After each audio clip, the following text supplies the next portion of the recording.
तो अब ये जो आपका सर्किट है पैरेलल रेजोनेंट सर्किट, सो इस पैरेलल रेजोनेंट सर्किट में एक खास बात है। तो क्या खास बात है इस पैरेलल रेजोनेंट सर्किट में? तो खास बात यह है कि इसमें हमने एट पर्टिकुलर फ्रीक्वेंसी एक पर्टिकुलर फ्रीक्वेंसी जब हमें मिलता है, एट पर्टिकुलर फ्रीक्वेंसी आपका जो करंट है वो बन रहा है जीरो। करंट कितना बन रहा है? जीरो बन रहा है, ठीक है। और Z आपका मैक्सिमम हो रहा है। तो ये देखा गया कि अगर इसका हम ग्राफ ड्रॉ करें तो देखिए इसका ग्राफ ड्रॉ करेंगे हम।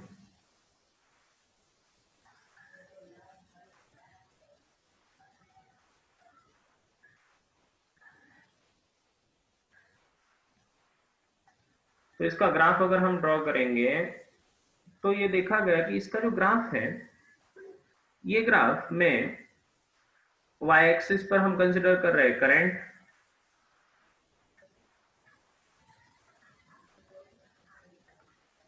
और x एक्सिस पर यहां पर कंसिडर कर रहे हैं फ्रीक्वेंसी n, ठीक है। फ्रीक्वेंसी जो भी फ्रीक्वेंसी रहेगा आपका, n से डिनोट करो या f से भी डिनोट कर सकते हो।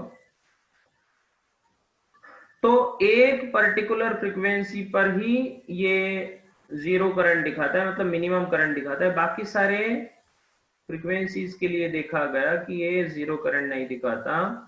तो इसका ग्राफ जो है, ये ग्राफ कुछ ऐसे रहेगा, जिसमें बेटे एक पॉइंट ऐसा आएगा एक पर्टिकुलर फ्रीक्वेंसी के लिए, इस पर्टिकुलर फ्रीक्वेंसी n के लिए, एन आर बोल दूंगा मैं, which is called as resonant frequency.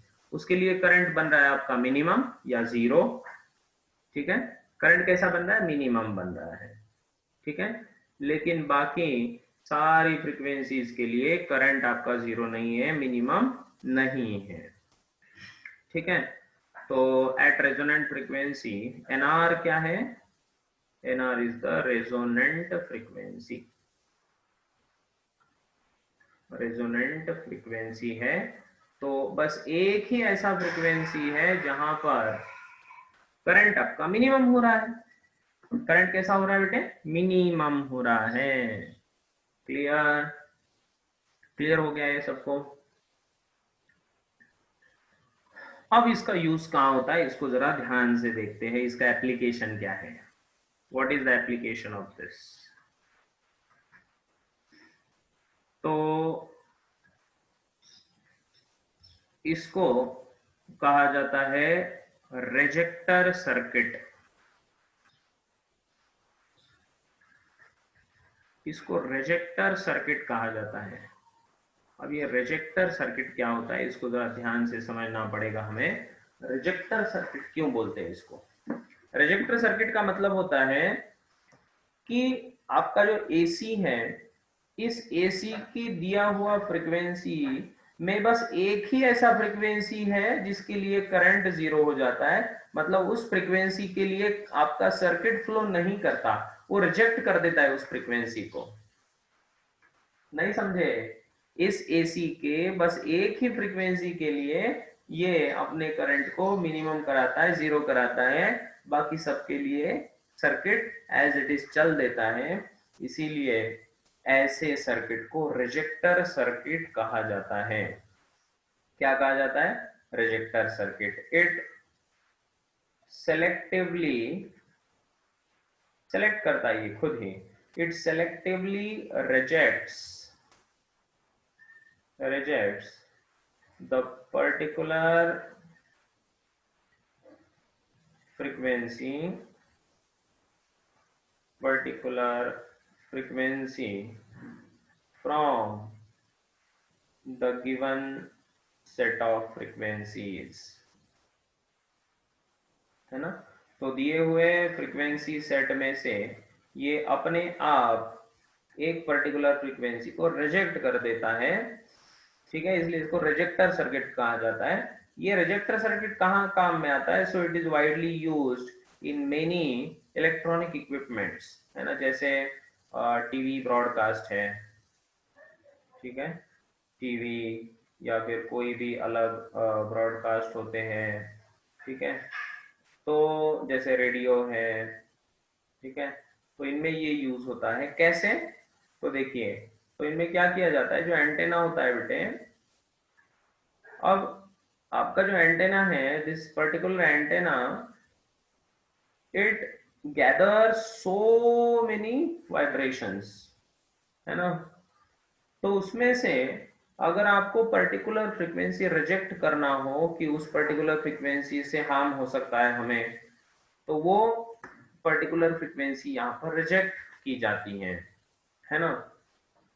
तो रेजोनेंट सर्किट में जो जो फ्रीक्वेंसीज हमें नहीं चाहिए वो आप लगा सकते हो, ठीक है, या फिर किसी इलेक्ट्रॉनिक इक्विपमेंट्स में भी इसको वाइडली हम यूज करते हैं, ठीक है। तो ये इसका एप्लीकेशन है। इसके अलावा अगर आप सीरीज रेजोनेंट सर्किट की बात करेंगे, इसी को पैरेलल, तो मैं बोल देता हूं, ये पहले वाले का एप्लीकेशन ऑफ सीरीज एलसीआर, इससे पहले जो पढ़ा था कल। तो सीरीज एलसीआर सर्किट को अगर आप ध्यान से देखेंगे तो उसमें अपना जो ग्राफ आया था, याद है आपको आपका ग्राफ कैसे आया था? तो उस ग्राफ में हमने देखा था कि ये ग्राफ कुछ ऐसा था जिसमें एक पर्टिकुलर फ्रीक्वेंसी एन के लिए, रेजोनेंट फ्रीक्वेंसी के लिए करंट मैक्सिमम होता था, वो रेजोनेंस था वहां पर, सीरीज रेजोनेंस सर्किट, है ना। तो at resonance frequency, resonant frequency पे करंट मैक्सिमम होता था, इसलिए इसको एक्सेप्टर सर्किट कहा जाता है। क्या कहा जाता है?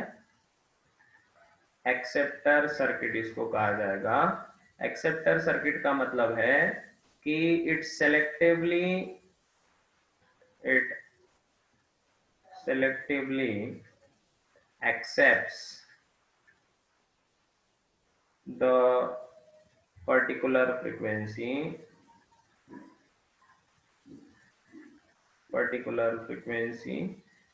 from given set of frequencies।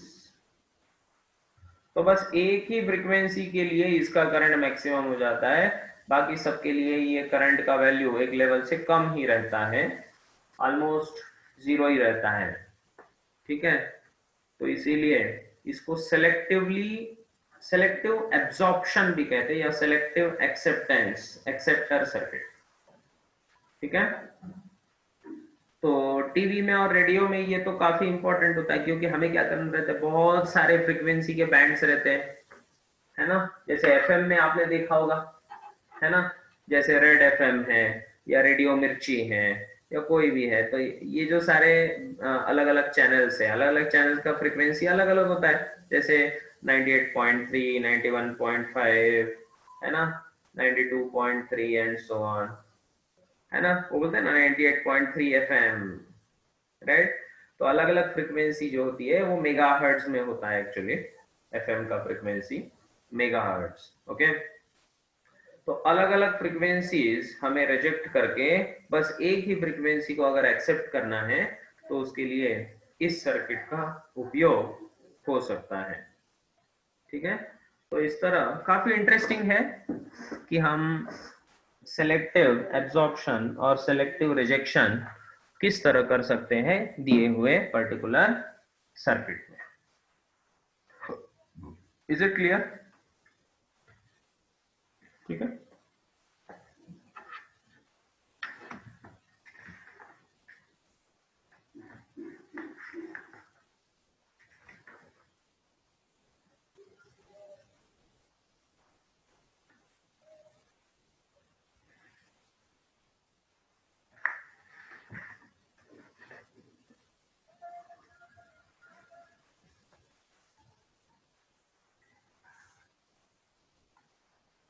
इसको समझाने के लिए क्वेश्चन देता हूं आपको, ध्यान दीजिए।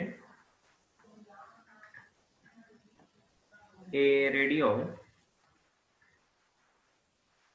Can tune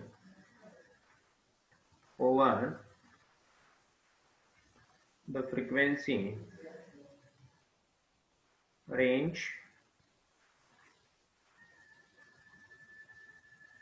of FM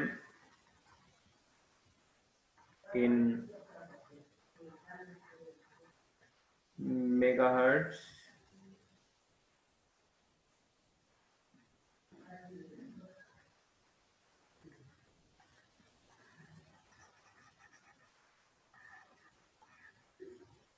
in FM band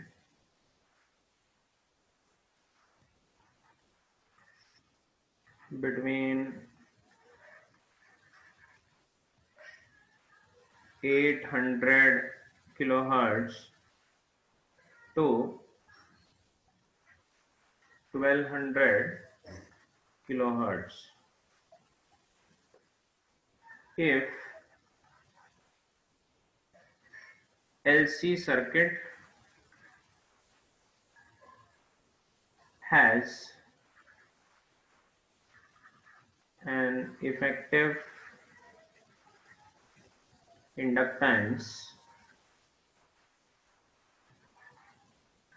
of 0.2 millihenry.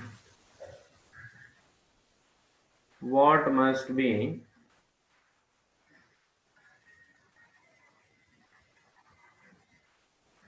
the range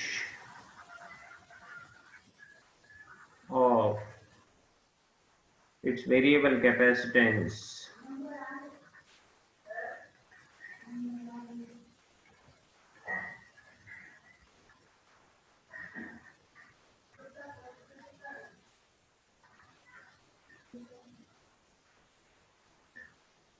question देखिए, एक रेडियो है जो ट्यून कर सकता है frequency range of FM band between 800 kilohertz से लेकर 1200 किलोहर्ट्ज तक, ठीक है। लेकिन ये एफएम का बैंड नहीं है यार, ये गलत दिया है इस क्वेश्चन में। ठीक है, कोई बात नहीं, चलो छोड़ो। If LC circuit has an effective inductance of 0.2 millihenry, what must be the range of its variable capacitance? पहले क्वेश्चन को अच्छे से समझो, ठीक है, पहले क्वेश्चन को अच्छे से समझेंगे। हमें दिया है कि ये जो रेडियो है आपका, ये रेडियो ट्यून कर सकता है 800 किलोहर्ट्ज से लेकर 1200 किलोहर्ट्ज तक। मतलब हमें 800 किलोहर्ट्ज को एक्सेप्ट करना है ना, 800 किलोहर्ट्ज एक्सेप्ट होना चाहिए और 1200 किलोहर्ट्ज भी एक्सेप्ट होना चाहिए। तो हम सीरीज एलसीआर वाला कॉन्सेप्ट लगा देंगे कि एक जो फ्रीक्वेंसी है आपका लोएस्ट, तो N1 जो है आपका वो है 800 किलोहर्ट्ज। तो यहाँ पर ये फ्रीक्वेंसी पे अगर एक्सेप्ट करना है तो उसके लिए कितना कैपेसिटेंस लगेगा वो ढूंढ लेते हैं, और फिर N2 के लिए ढूंढ लेते हैं कि कितना कैपेसिटेंस लगेगा। तो अपने आप आपका आंसर आ जाएगा। तो रेजोनेंट जो फ्रीक्वेंसी है उसका फॉर्मूला हम लगा देंगे, ठीक है। और L कितना दिया है, इफेक्टिव इंडक्टेंस दिया है L। इंडक्टेंस मतलब क्या होता है, L होता है 0.2 मिली हेनरी, मतलब 10⁻³ हेनरी, H मतलब हेनरी, ठीक है, उसका यूनिट है।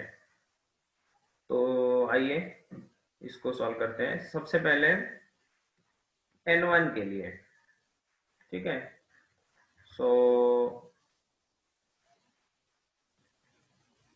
फॉर N1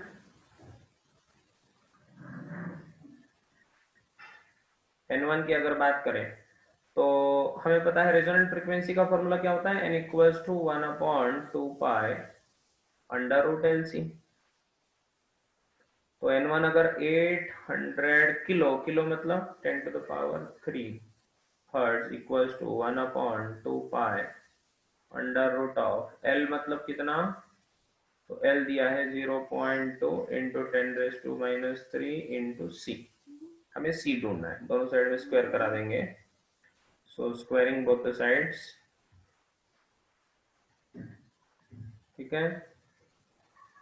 तो ये बनेगा 800 इंटू 10⁻³ का square equals to 1/4 pi square 0.2 into 10⁻³ into C। तो ये C को उधर भेजो, इसको इधर नीचे लेके आओ, तो आंसर आ जाएगा। तो हम लिखेंगे C equals to 1/4 pi square into 0.2 into 10⁻³ 800 का स्क्वायर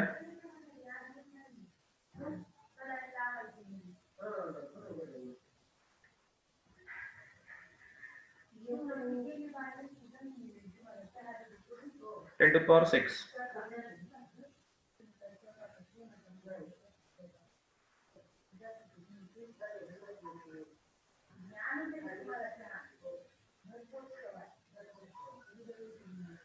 ये पाई स्क्वायर को बेटे 10 लेना है तो आसानी से आंसर आ जाएगा। पाई स्क्वायर 10 और ये तो ये 8, 64 इंटू 8 इंटू 64 इंटू, बस कैलकुलेशन बचा है, आराम से आ जाएगा आंसर, ठीक है। ये 8 बन गया और फिर ये 10 टू द पावर देखो ना, 1 2 3, इसका ये 1 2 3 और ये -3 कैंसिल, तो ये 1 बचा, तो 1 ये जो बचा इसको 10 टू द पावर 7 करा देंगे इंटू 10 टू द पावर 7, और बस इसको थोड़ा सा कैलकुलेट कर लो तो आपका आंसर बन जाएगा।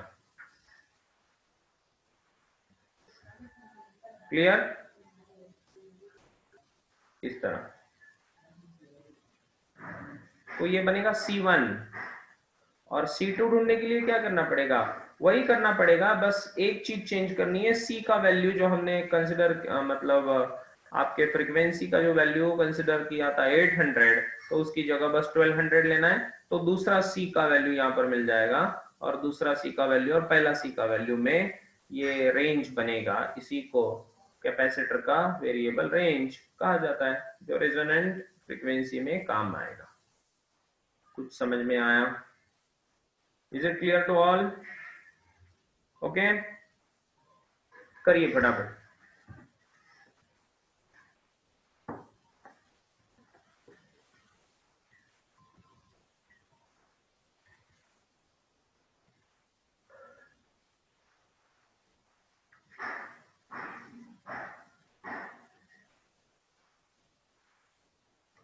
तो इसको मुझे आंसर इसका आप करके बताइए, ठीक है। लेकिन क्वेश्चन का जो इसका क्रक्स है वो समझ में आया कि हमें करना क्या था? क्लियर? All right.